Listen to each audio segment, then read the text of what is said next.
these gatherings and really couldn't do without you guys. Love you so much. Beautiful work. I have the great pleasure of welcoming onto the stage Thatch Elmer. I've really enjoyed getting to watch him grow up through these gatherings the last many years. It's almost like time travel a little bit, because I only see him about once a year, either here or in Elko, Nevada. And I can think through over the last 5 years the many feet at which I have seen him. But he's really turned into just the most wonderful young man, and it's a joy to watch him, and I know you'll just love him too. Thank you for the great introduction. While I'm up here and while you're up here, hold on. How about we give a big round of applause for Chris Dixon? He is the sound man. You know, we couldn't do without him. My voice wouldn't sound as mature as it does without him. So, thank you, Chris. Another big hand for our sound man, Chris Dixon. And as well, how about our MCs? How about, are they doing a great job or what?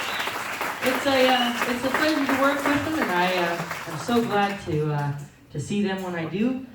Well, this is my 6th year at this gathering. When I was coming to this gathering the first time, I was just about to turn 10 years old. When tomorrow I turn 16. So, you know, I've kind of grown up at this gathering, and it's been a great pleasure, and I try to come back with a new story every year. Last year I just healed up a broken arm, and I made it through this year without any injuries. But I did have a pretty good experience a few weeks ago, and so I had to write a poem about it. So this poem doesn't have a name, but I hope you enjoy it. It seemed like any other morning, and we were roping steers that day. When I saddled up my horse, I thought it'd all go my way. Now I had myself a sorrel mare that was short but wide and tough. I dreamed to head and heel those steers, but her edges were kind of rough. The steers were wrapped and loaded, and I shook out my rope. I figured I'd better warm her up, so I hit myself a lope. A few laps round the arena, we're ready to turn a few. My cinch is pulled up, all it goes. I'm ready, and so's the crew. Well, I backed her in the corner, and put my rope behind my back. The steer was looking straight. I nod, they cracked the latch. Now we're going down the arena, and I'm swinging with all my arm, just kicking and riding and roping. I wasn't causing any harm. But when I'm just about to throw my rope, my horse just disappeared. I'm soaring now, like Superman, all through the atmosphere, but the dirt got closer and closer. As I soared and flew on down, I'm thinking now, I'm gonna die. And then I hit the ground. Now I'm in a slide and stop. But I'm not back on my horse, I'm skidding on my forehead. This is my last resource. Well, there as I'm a-sliding, I can feel a little tap. My spurs, they rake my shoulders. I think I broke my back. They say I did a full front flip, but I never got to see, 'cause I got so much dirt piled in my eyes, I'll be washing them for weeks. When I come to all my senses, I got back on my feet. That mare looked fine, and so did I. I could have got a scrape at least. Well, when I look back on this story, and of the time I hit the dirt, the worst part about all of that is that it ripped my favorite shirt. Oh, thank you. Oh, sure feels good to get the jitters off of a new poem. This is a cowboy story, which I think is a true cowboy story. And does anyone out there have horses? I can hardly see you. Does anyone out there have horses? Now, this is a story about a guy who loved his horse so much that when that horse died, he never rode another. As my job as a cowboy poet, and the only one on the show tonight, is to give you every emotion. So I hope you cried at laughter at the last one, and I hope you cried from sadness at this one. This is The Walking Man by Henry Herbert Nibbs. A sunny summer day it was, when loping into Laramie, I overtook the walking man and reined up and nodded how. He'd been a rider once, I knew. He smiled. but scarce aware of me, he said, if you'd like me to, I'll tell my story now. For they'll tell you that I'm crazy, say my wits have gone to glory, but you mustn't be believing every Western yarn you hear. The one I'm going to tell you is exceptional, one you've heard perhaps a dozen times, a dozen ways per year. So he whispered while the shadow of my pony walked beside him, if good people go to heaven, do good horses go to hell? I slung one leg across my saddle and sideways so I eyed him, for I've seen those phantom ponies loping round the big corral, and I've seen my pony Yuma, yes, the horse that died to save me, come and nick her at the golden bars while I stood down below calling, Yuma, Yuma, Yuma. Still I wonder why he gave me such a friend and why I killed her. It was 20 years ago. You remember it was lonely when we used to guard the cattle, when a man would ride the line for days and camp at night alone, with nothing much to do except watch the sun rise up for battle, not a soul to talk to, or what's even worse, his own. So I taught my pony Yuma many tricks, for she was human, to rear, shake hands, or pick up anything I dropped, till she grew as interested, as gentle as a woman, just to have me praise and pet her. But one day the teaching stopped. 3 rustlers from the notch rode up. I knew there would be trouble, but I sat my pony easy, and we rolled a cigarette, when like a bursting bubble, the leader opened up the fight. I felt my arm grow wet. It was 3-1, but Yuma, like a rock, stood to the thunder, for she seemed to know my need. 2 empty saddles when the one that at first tried to get me spurred up close and swung up under. I saw the trail to heaven down the muzzle of his gun. I flinched, played the coward. Up I called, and at my calling, reared my pony. She took the shot. I leveled quick, and twice, and in the smoke I could see a twisted figure falling. I could feel my pony shiver. For 20 years now I've paid the price. For my life, yes, hell in Texas leaves the hoof prints in some faces. But I've never worn the print of Yuma's hoof print from my heart. I'm the walking man forever, but I dream of mighty ranges and silent mountain meadows, in the glory of the stars, and I see the phantom ponies in dawn and sunset changes, and I hear my Yuma nicker just behind those golden bars. A sunny summer day it was, when loping into Laramie, I overtook the walking man and reined up, nodded how. He walked beside me for a while. He was hardly aware of me, but I think I understand him, for I know his story now.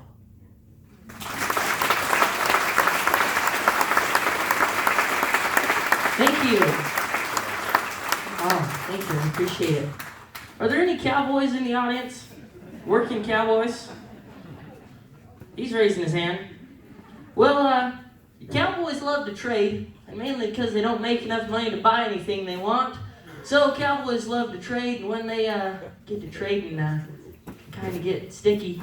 So this is a great cowboy poem written by Sonny Hancock, and I hope you enjoy it. Well, I traded for a horse one time. He wouldn't win no beauty prize. He was just a great big long-eared blue roan gelding. Wasn't too bad for weight or size. Now I had to make some tough old circles. This trader guaranteed that he'd show me lots of country, not need much rest or feed. Now this here ain't no kid's horse, but son, he'll back you up the creek. He might hump up on the occasion, and he has been known to kick. I wouldn't trade him to just anyone without feeling some remorse, but if you're a sure enough puncher, Mister, he's your kind of horse. I stepped on that horse next morning, and he commenced to buck and bawl. That trader hadn't lied none, but he did not tell it all. 'Cause we sure tore up the country where he threw that equine fit, and I about ran out of handholds by the time he finally quit. I guess it must have been a pattern, 'cause he never seemed to change, though I showed him lots of country, every corner of the range. But every time I'd ride that horse, he'd keep me sitting tight, and I'd have to make at least 3 bronc rides before he'd pack me home at night. Now, it would have been all right with lots of horses that I knowed, but this one had my number. I'd just barely get him rode. The thing that really spooked me, put a damper on my pride, was he was learning how to buck harder faster than I was learning how to ride. I pulled into camp one evening. It was getting pretty late, and I see this strange gray horse in my corral and a new saddle by the gate. I looked that gray horse over and sure liked what I'd seen. And this kid showed up around the barn. Must have been about 16. He said he laned the gray that morning coming off a granite grade, and he wondered if I had a horse I'd maybe like to trade. He said he didn't have the time to stop and let him rest and heal, and since beggars can't be choosers, he'd make most any kind of deal. And when a feller's trading horses, why, most anything is fair, so I traded him my blue roan for his gray horse then and there. But my conscience started hurting. Oh, as I thought of what I did to trade a fly-blowed dink like that off to some wet-nosed little kid. So next morning after breakfast, I tells him, listen, lad, if you want to know the truth, that trade we made was bad.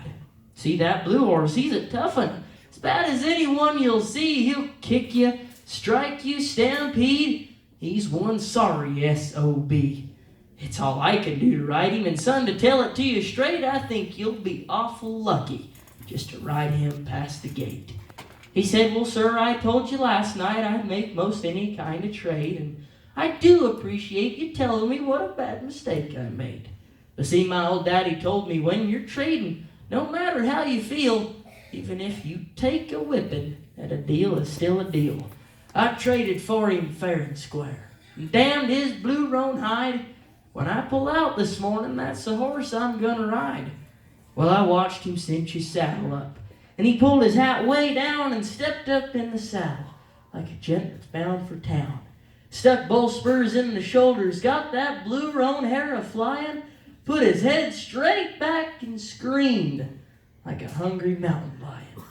Now, I've heard of lots of stories about the bucking horse ballet. I've heard of poetry in motion, but folks, the ride I saw that day plumb defied description. Though I can see it plain, it happened in slow motion. It got branded on my brain. I don't suppose I could explain it, even if I really tried. The only thing I can say is, by saints, that boy could ride. He sat there, plumb relaxed, like he was laying home in bed, and every jump that horse would make, the kid was half a jump ahead. When it was all over, I decided I can learn a few things still. I said, son, I'm awful sorry for I've misjudged your riding skill. He said, shucks, that's okay, mister. He started on his way. He said, but sir, if you think this horse bucks hard, don't put your saddle on that gray.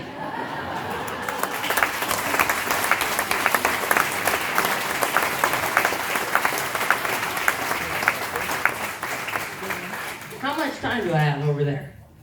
All kinds of time. Oh, all I need, she calls the shots. Okay. Well, this is a poem that I love to do, and it was written by a cowboy poet named Joel Nelson. And this poem is important to me because one wise old cowboy told me, he says, you can't be a cowboy forever. And I was trying to write a poem, but this one just fit the build, so this is The Men Who Ride No More. Bronc to breakfast calendars hang fading on the walls. There's a lost and aimless wandering through corridors and halls of slippered feet that shuffle on a waxed and polished floor, and vacant stares of emptiness from the men who ride no more. In a time when spur rowels jingled and boot heels bumped the floor, and dawns and black hot coffee saddling up at 4, with foot and tapadero, and a bronc between your knee, and silken neck scarf snapping when you turn into the breeze. From full-blown living legends, true to riding for the brand, to the scarcely mediocre who could hardly make a hand. They gather for the Brandons or the shipping in the fall, but now it's Walker, cane, wheelchair, and the antiseptic hall. And they all have their memento on a table by their side, like a cracked and fading snapshot of a horse they used to ride. Or standing with their wife beside a 37 Ford, a high-heeled boot, hooked nonchalant on a muddy running board. Just instants frozen in the past that somehow give the clue to who and what they were before their riding days were through. Just horseback men with horseback rules and horseback days of yore. Their one and only wish would be to someday ride once more. To once more rope a soggy calf and drag it to the fire. To long trot for half the day and see no post or wire. To ride the morning circle, catch a fresh horse out at noon and trot him in when the day was done to the rising of the moon. To put in one more horseback day, now just one more chance to ride home to your pretty wife and take her to the dance.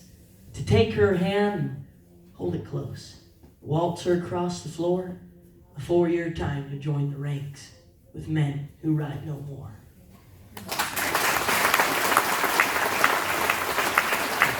Thank you so much. Well, at this time, how many of you enjoyed listening to David Anderson? Come on, everybody.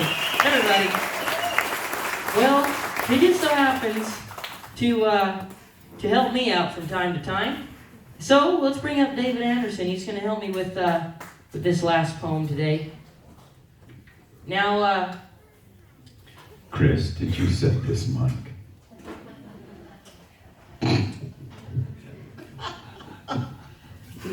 we better get with the person who writes I our have to checks. give him a hard time. You know that? Chris Dixon, boy, he is a sound man supreme. You know, they better get with us, the people who write our checks for that extra work we did as a sound man right there. Yeah, oh yeah, well, I'm not going to complain, because he might throw me out and not invite me back. You ready?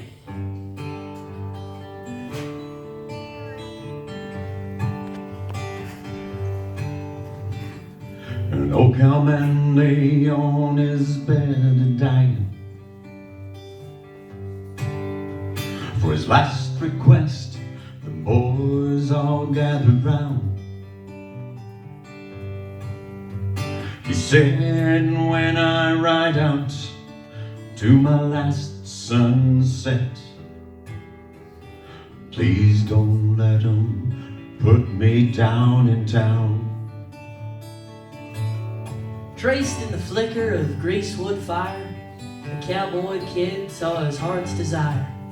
Still but a lad in a play cow camp, his ears heard the milling Bermuda stamp, and he knew his heart would know no rest till he could scratch 'em long with the best, and over the shoulder mesas ride, his saddle a creak with his horse's stride. A boy a dream for a time when he could answer the range's witchery. Ruddled there by hearth fire's flame, as grizzled and old as a Salem dame. His hair as whitish as alkali, the cowboy kid sees his past go by. He smells the sage off the mountain's rim, and days come tumbling back to him. Days that were tinged by the smell of hair and burnt till the brand came clean and fair. Nights that were drawn by the milling herd, his feeble heart within him stirred. And out of the phantom into the flame, into his soul the old call came. Oh, a heart knows not of when a body is old, and riding days are a tale that is told. For now he'll saddle and ride o'er the hill, and ride to those ranges that beckon him still. And there by the fire, as he fell asleep, the old man's pulses seized their sweep of cowboy blood through his leather veins, and a west wind called from the sagebrush plains. And off to dim ranges of old mounted men, that cowboy kid rode forth again. Lay me to rest up on the high ground, the gentle mountain breezes blow free, while God is out there painting new sunsets. I do hope he'll stumble over me atop that one old lonesome snow-capped peak. Thank you all so much. you.